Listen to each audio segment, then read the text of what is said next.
Si le mercato a fermé ses portes jeudi à 23h, plusieurs possibilités permettent encore aux clubs de Ligue 1 de recruter en attendant l'ouverture du marché hivernal.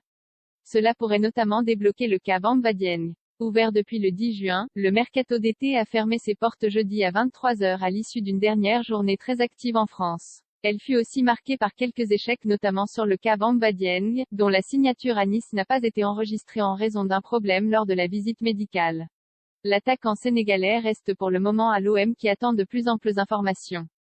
Mais tout n'est pas encore perdu sur ce dossier ou pour les clubs qui estiment ne pas s'être suffisamment renforcés. Il existe encore des possibilités de recruter hors période réglementaire. Le règlement autorise de faire signer des joueurs libres de tout contrat en dehors de la période d'enregistrement. Les clubs de Ligue 1 et de Ligue 2 ont aussi la possibilité de recruter un joker parmi les joueurs sous contrat, entre le mercato d'été et celui d'hiver. Cette possibilité de recrutement exceptionnel est strictement limitée à un joueur par club et reste soumise au respect des dispositions réglementaires et conventionnelles applicables au statut du joueur, indique le point 4 de l'article 213 du règlement de la LFP. Les clubs ont un joker. Le cas Bamba Dieng pourrait ainsi être résolu de la sorte si Nice souhaite revenir à la charge pour recruter l'international sénégalais.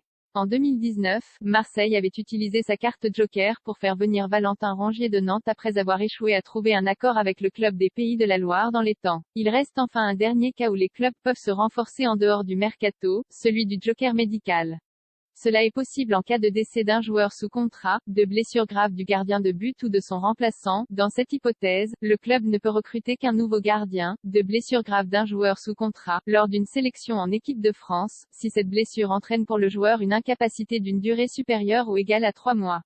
Dans les deux derniers cas, les blessures sont constatées et appréciées par le médecin fédéral national, précise le règlement. Le joueur blessé et le joueur recruté ne peuvent dans ces hypothèses être inscrits simultanément sur la feuille de match pendant les 3 mois suivant la date du constat de la blessure.